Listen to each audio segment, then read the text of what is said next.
Muhammad Ali was a voice of resistance, and I think we miss that voice very much. I'll never want to fight again if it means I'll have to sell out or maybe Uncle Tom or be a compromiser, I would say.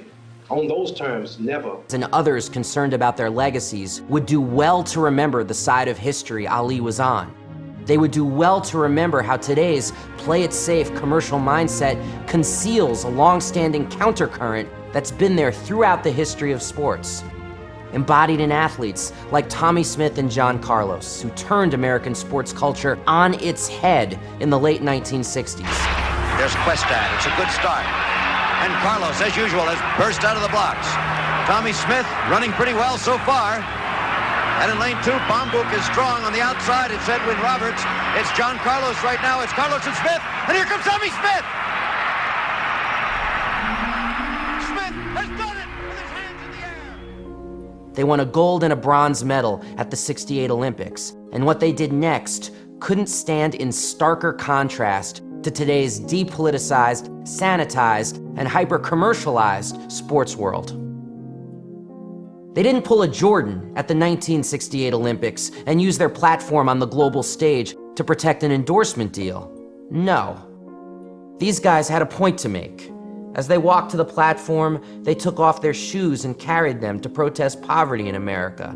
They wore beads to protest lynching, and John Carlos even unzipped his jacket, a violation of Olympic protocol, to represent, as he told me, his working buddies, black and white, back home in New York City.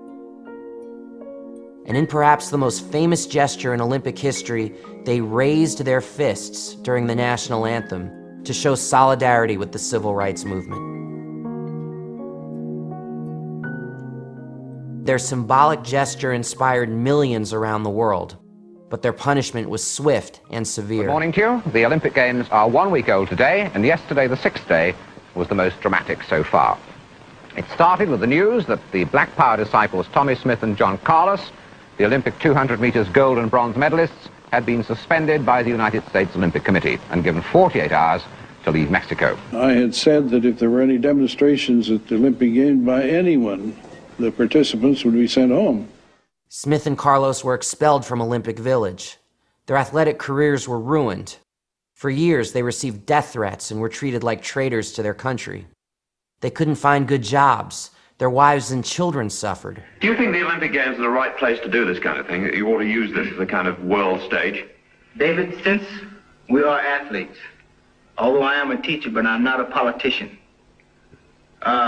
we use this so the whole world could see the poverty of the black man in America. At the same time, cynics might say that you've got it all. You've got publicity, you've got medals, you've got martyrdom as well. What are you going to say to that? I can't eat that. And the kids around my block, they grew up with me, they can't eat it. And the kids that's going to grow up after them, they can't eat publicity, they can't eat gold medals, as Tommy Smith said. All we ask for is equal chance to be a human being. And as far as I see now, we're 5 steps below the ladder. And every time we try and touch the ladder, they put their foot on our hands and don't want us to climb up. Moments like these are a crucial part of the history of American sports, part of a long legacy of struggle and courage in the face of injustice that has largely been forgotten as politics has come to be considered not only inappropriate in the arena of sports, but actually antithetical to it. We want so much to see sports solely as an arena of play, not seriousness. But here's the thing. This can cheapen not only the greatness and relevance of sports to us as a society, but also the courage of athletes. And we do an injustice to them and to what's best about sports when we sanitize the past and rip athletics out of the political and cultural context it has always been a part of. Keeping our mouths shut in the face of injustice may help us make fun of others and silence them and assure that we stay popular with the keepers of normality.